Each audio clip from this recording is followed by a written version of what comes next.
Hello everyone, and today we're diving into the world of Linux file system. If you're new to Linux or just curious about how your data is stored and managed, this video is for you.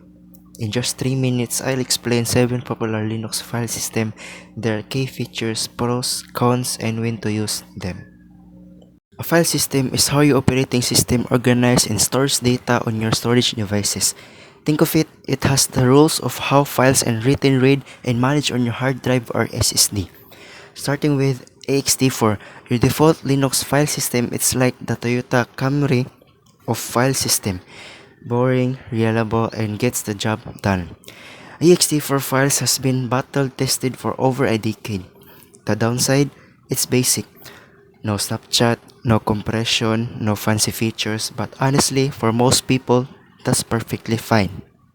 BTRFS is what ext4 wants to be when it grows up.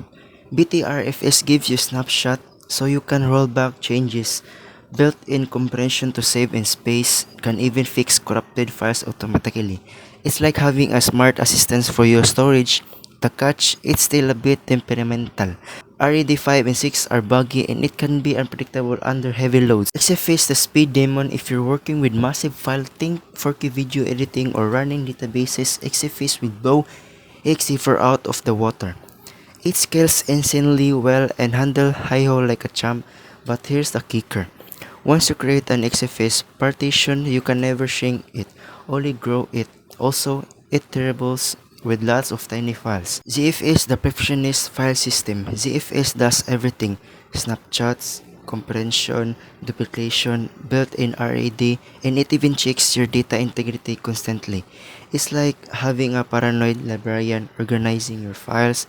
The problem is it's a memory hog. You need at least 1 gigabyte of RAM per terabyte storage and not even a Linux kernel due to license drama.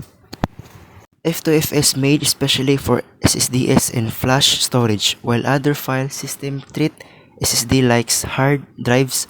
F2FS actually understand how flash memory works. It makes your SSD last longer and perform better. The downside, it's still relatively new, so don't put your life's work on it just yet.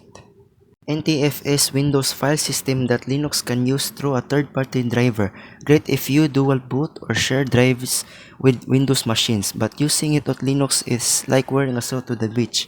It works, but it's not ideal. Performance takes a hit and you're relying on external driver. F8032 and XF80, the universal languages of storage. Every device can read them. Your camera, game console, TV, whatever. F8032 is ancient but works everywhere except it chokes on files bigger than 4GB. XF80 fixes the size limit but isn't as universally supported yet.